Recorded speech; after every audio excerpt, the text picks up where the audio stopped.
അപ്പോൾ hi guys, അപ്പോൾ അങ്ങനെ പൊങ്കലായിട്ട് മറ്റേ സൂര്യയുടെ റെട്രോഡിൻ്റെ ഒരു പോസ്റ്റർ ഇറക്കിയിട്ടുണ്ടായിരുന്നു. ഗംഭീര സാധനം. അത് ആ പോസ്റ്റർ കണ്ടിട്ട് എൻ്റെ ദൈവമേ, ആ ഒരു കങ്കുവൊക്കെ ഈ സാധനമൊക്കെ ഇറങ്ങിയിരുന്നെങ്കിൽ വിചാരിച്ചു. അതായത് ആ പോസ്റ്റർ കാണുമ്പോൾ തന്നെ നല്ല പ്രതീക്ഷയുണ്ട്. എനിക്ക് മനസ്സിലാവാത്ത ഇവർ ഷൂട്ട് തുടങ്ങാൻ പോകാമെന്ന് പറഞ്ഞു. കുറച്ച് നാൾ കഴിഞ്ഞിട്ട് ഷൂട്ട് കഴിഞ്ഞെന്ന് പറഞ്ഞു. എനിക്ക് മനസ്സിലാവാത്ത അതായത് പെട്ടെന്നെല്ലാം കഴിഞ്ഞു ശരിക്കും പറഞ്ഞാൽ. അതിനനുസരിച്ച് ആ പെട്ടെന്ന് കഴിഞ്ഞിട്ടുണ്ടെങ്കിലും ആ ക്ലാരിറ്റി ഇല്ല. അതായത് ആ എടുത്ത് വെച്ചങ്ങനെ രീതി, അതൊക്കെ എനിക്കത് മനസ്സിലാവാത്ത. ഇത്രയും പെട്ടെന്ന് അവരെങ്ങനെ സെറ്റായിരിക്കുന്നതാണ് മൊത്തത്തിൽ. ആ ടീസറിൽ അതായത് ആ ഇപ്പോൾ കിട്ടിയ പോസ്റ്ററിൽ വരെ ഗംഭീര സാധനം. അതാണ് മനസ്സിലാവാത്തത്. അതായത് ആ പോസ്റ്ററാണ് എന്താ ലുക്ക് എന്ന് പറയാൻ മുങ്ങിയത്. ആ ലുക്ക് എനിക്കാണ് ഈ സിനിമയിൽ ഇങ്ങേറെ ആ കങ്കയിൽ ഫാൻസ് വിഷമിച്ച ആ ഇതില്ല, അതോ മൊത്തം ഇതിനകത്ത് തീർക്കാൻ ചാൻസ്. അതിനുള്ള സാധനം ഉണ്ട്. ഈ സാധനമൊക്കെ ഇറക്കിയിട്ടാൽ മതി. എന്നാൽ ശിവയുടെ ഒപ്പം പോകേണ്ട ഒരു ആവശ്യം ഉണ്ടായില്ല. ശിവയുടെ ഒപ്പം പോയി എൻ്റെ ദൈവം എയർലൈൻ നിൽക്കാണ്. ആ പോസ്റ്റ് വീട്ടിൽ നല്ല അപ്പുറത്തെ ജയറാം പുള്ളി ഞാൻ പറഞ്ഞില്ലേ, ഞാൻ ഒരു ഗെയിം ചേഞ്ചറിൽ കണ്ട പ്രാന്ത അങ്ങേറെ. ഇങ്ങനെ ഇതിനകത്ത് അങ്ങേര് നന്നാവുന്ന ചാൻസ്. അത് നല്ല ആൾക്കാരുടെ കയ്യിൽ കിട്ടി ഏത് നടന്നായാലും ഓക്കെയോ. സൂര്യക്ക് അങ്ങനത്തെ ഒരു ആവശ്യമില്ല. അതായത് സൂര്യ ഏതൊരു ഡയറക്ടറുടെ കയ്യിൽ പോയാലും പുള്ളി പക്കയായിട്ട് എടുത്ത് വയ്ക്കും. ശിവയുടെ കയ്യിൽ നിന്ന് ആദ്യമായിട്ടാണ് ഇങ്ങനെ ഒരു അവസ്ഥ സൂര്യക്ക് ഉണ്ടാവണം. പക്ഷെ ഇനി ഒരിക്കലും അങ്ങനെ ഉണ്ടാവില്ല. ശിവയുടെ കയ്യിൽ കിട്ടിയ ഏത് നടനായാലും, ഇപ്പോൾ രജനീകാന്ത് ബാക്കി നടന്മാർക്കൊക്കെ അങ്ങനെ പറ്റാറുണ്ട്. സൂര്യ, വിക്രം, ധനുഷ്, ഇവർക്കൊക്കെ അങ്ങനത്തെ പ്രശ്നം ഉണ്ടാവാറില്ല. ഏത് റോൾ കൊടുത്താലും പക്കയായിട്ട് ചെയ്ത് വയ്ക്കുന്ന ആൾക്കാരാണ്. ഈ ശിവയുടെ കയ്യിൽ കിട്ടിയപ്പോഴാണ് മൊത്തത്തിൽ അങ്ങോട്ട് ചേഞ്ചായി പൊളിഞ്ഞു പോയത്. ഇപ്പം അതേ ഇത് സാധനം കിടിലനായിക്കോട്ടെ. ഇത് ചിലപ്പോൾ സ്റ്റോറി എങ്ങനെയാണെന്ന് എനിക്ക് കറക്റ്റായിട്ട് നമുക്ക് ഇറങ്ങിയാലേ അറിയുള്ളൂ. പക്ഷേ ഈ സാധനം ഒരു കാര്യം ഉറപ്പാണ്, ഒരിക്കലും നിരാശ, അതായത് സൂര്യ ഫാൻസുകാർക്ക് നിരാശ ഉണ്ടാവില്ല. അതുപോലെ തന്നെ അങ്ങനെയായിരിക്കും എന്തൊക്കെ പറഞ്ഞാൽ. ഈ കങ്കുവ പോലെയല്ല, കങ്കുവ പോലും നിരാശാക്കി ഒട്ടും കളഞ്ഞു. ആ ടൈമില്ലേ, അതിപ്പോഴും ആലോചിക്കാൻ പറ്റില്ല. അങ്ങനത്തെ ഒരു അവസ്ഥ ഉണ്ടാവില്ല, ഒരിക്കലും ഉണ്ടാവില്ല ഈ സിനിമയ്ക്ക്. ഈ സിനിമയൊക്കെ പക്ക പുള്ളി സാധനമാണ്. ആ വല്ലാതെ പെട്ടി പിടിച്ചപ്പോൾ പുള്ളി നടന്നു പറഞ്ഞാൽ ലുക്കും ആ ഒരു കോസ്റ്റ്യൂമൊക്കെ ഇല്ലേ, ഒരു പക്ക സാധനം. എനിക്ക് മറ്റേ മഹാനാണ് ഓർമ്മ വന്നത്.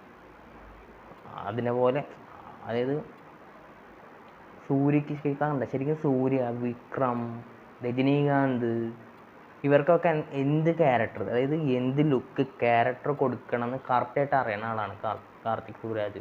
ആ ഒരു പക്ക സാധനം കൊടുത്തത്. അത് ആരെയും ചെറുതാക്കി വെച്ചിട്ടില്ല. പുള്ളി ഒരു രജനീകാന്ത് ഫാനാണ്. നമ്മുടെ വിക്രമനോടൊന്ന് വെറുതെ പുള്ളിനെ അഭിനയിക്കാൻ മാത്രമേ പുള്ളിക്ക് വേണ്ട, അതായത് പുള്ളിയുടെ ആ പവറനുസരിച്ചുള്ള ക്യാരക്ടർ കൊടുത്തു. അതുപോലെ തന്നെ സൂര്യയുടെ കഴിവനുസരിച്ച് നല്ലൊരു ക്യാരക്ടറിനെ കൊടുക്കും പുള്ളി. അതാണ് ചെയ്യേണ്ടത്. അല്ലാണ്ട് പുള്ളീനെ കൊണ്ടുവന്നിട്ട് ഇവിടെ അലറണം അലറിക്കൊണ്ടിരിക്കുക അങ്ങനെയൊന്നും ആ സാധനമൊന്നുമില്ല. ഇതാണ് ശരിക്കും പറഞ്ഞാൽ ഇതാണ് പൊളി സാധനം. എനിക്ക് ആ ഇത് കണ്ടിട്ടേ അത് കാരണം മെയിലൊന്ന് വേഗം ഇറക്കിയിട്ടാൽ മതി. ഇനി ഡേറ്റ് ഒന്നും മാറ്റാൻ അത് ഞങ്ങൾക്ക് ഡേറ്റ് മാറ്റാൻ വഴിയില്ല. സൂര്യയുടെ മെയിലൊക്കെ സിനിമ ഇറങ്ങിയിട്ടുണ്ട്. എന്നാലും ഇനി ഇതിൻ്റെ ട്രെയിലർ, ടീസർ, ഇതൊക്കെ ട്രെയിലർ, സോങ്സ് ഉണ്ടാവും. പിന്നെ എനിക്ക് ആകെ ഈ സിനിമയിൽ ഇത്തിരി ഇതുള്ളത് പൂജയാണ്. അതായത് ആ നടി എന്ത് കാണിക്കാവും. അതായത് പുള്ളിക്കാരത്തെ എനിക്ക് ഇഷ്ടമാണ് കേട്ടോ. അതായത് നല്ലോണം ഒരുവിധം അഭിനയിക്കും. അതായത് ഒരുവിധം കുഴപ്പമില്ല. അതായത് ഈ നമ്മൾ കണ്ട ചില സിനിമകൾ കണ്ട് നമുക്ക് ഭ്രാന്തായിട്ടുണ്ടാവും. എന്നാലും വേണമെങ്കിൽ വിചാരിച്ച നല്ലോണം അഭിനയിക്കാൻ പറ്റുന്ന ഒരു നടിയാണ് ശരിക്കും പറഞ്ഞാൽ.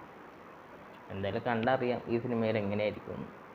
ആ ഒരു ഇത് മാത്രമേ ഉള്ളൂ. കാരണം പുള്ളി നല്ല ഹൈപ്പിൽ നിൽക്കണു. പുള്ളിക്കാരത്തി ഏറ്റവും താഴെ നിൽക്കുകയാണെങ്കിൽ നമുക്ക് ആ ഒരു റൊമാൻറ്റിക്, അതായത് റൊമാൻറ്റിസിസം കൂടിയാണല്ലോ മെയിനായിട്ട്. അപ്പോൾ അത് ആ ഒരു ഇത് നമുക്ക് കിട്ടൂല. അപ്പം നമുക്ക് ഒരു ആ കങ്കയിലെ അവസ്ഥ പോലെ. കങ്കയിൽ എന്താണ് മറ്റേ ഇമോഷണൽ ഒട്ടും കിട്ടിയില്ല, ഇമോഷൻ ഒട്ടും കിട്ടിയില്ല. എന്തോ സാധനം കണ്ട പോലെ അവസ്ഥയായിരുന്നു. അവരെന്തിനാ കരയണം? പക്ഷെ അതുപോലെ ആയിരിക്കില്ല കേട്ടോ ഇത്. എന്തൊക്കെ പറഞ്ഞാലും ആ ആ കൊച്ചിൻ്റെ പോലെ ആയിരിക്കില്ല, പിന്നെ ശിവയുടെ പോലെ ആയിരിക്കില്ല. അതായത് ആ കൊച്ചിനെ പോലെ ആയിരിക്കില്ല ഈ നടി. ഈ അത്യാവശ്യം നല്ലോണം അഭിനയിക്കാൻ പറ്റുന്നതായിരിക്കും തോന്നണം എല്ലാവരും. പിന്നെ എനിക്ക് പ്രതീക്ഷയുണ്ട് ഈ സിനിമയിൽ. എന്തായാലും സിനിമയുടെ ഇനി പാട്ട് ഇതൊക്കെ ഇറങ്ങാണ്ട് ട്രെയിലറിൻ്റെ ആവശ്യമൊന്നുമില്ല. ഇനി ഈ ഒരൊറ്റ സാധനം മതി, അത് മതി ഈ ഒരു സിനിമയുടെ ഇത്. കാരണം കുറേയൊക്കെ കാണിക്കണ്ട, അല്ലെങ്കിൽ ഇത് വീണ്ടും ഒരു ചെറിയ ടീസർ പോലെ ചെറിയ എന്തെങ്കിലുമൊക്കെ ഇറക്കാം. എന്തായാലും ബൈ. ഇനി അടുത്ത് എന്തെങ്കിലും പോസ്റ്ററാ സോങ്സാ അങ്ങനെയൊക്കെ എന്തെങ്കിലുമൊക്കെ ഉണ്ടെങ്കിൽ പറയാം. ഞാൻ ഒരു സിനിമ കാണണമെന്ന് വെച്ചിരിക്കുകയായിരുന്നു. അതാണെങ്കിൽ ഇവിടെ ഇല്ല. വണങ്ങാനാ മറ്റേ സൂര്യനെ മാറ്റി ആരും വിജയനെ വെച്ച് അഭിനയിച്ച സിനിമ. അയ്യോ ആ സിനിമ അതൊന്നും ഇറങ്ങിയെങ്കിൽ കാണാമെന്ന് വെച്ചിട്ടായിരുന്നു. അത് നമ്മുടെ ഇവിടെ ഇറങ്ങിയിട്ടില്ല. ഞാൻ കുറേ സ്ഥലത്ത് നോക്കി, ഇവിടെ ഇല്ല. എന്താവും ഞാൻ കൊച്ചി, എറണാകുളം ആ ഭാഗത്തൊക്കെ നോക്കി, അവിടെ നിന്ന് ഈ സിനിമ ഓടണേ ഇല്ല. ഈ സിനിമ ഇല്ല, തമിഴ്നാട്ടിലേക്കാണ് ഓടണേ. അപ്പം എന്തായാലും ആ സിനിമ കാണണം എന്നുണ്ട് നല്ലോണം. സൂര്യനെ മാറ്റി നിർത്തി സൂര്യക്ക് വേറെ സിനിമ കൊടുക്കാം, തനിക്ക് ഈ സിനിമ പറ്റില്ല എന്ന് പറഞ്ഞു. അപ്പോൾ എന്താണ് ഈ സിനിമ എന്നൊന്ന് അറിയാനൊരു ആകാംക്ഷ. അപ്പം എന്തായാലും ബൈ.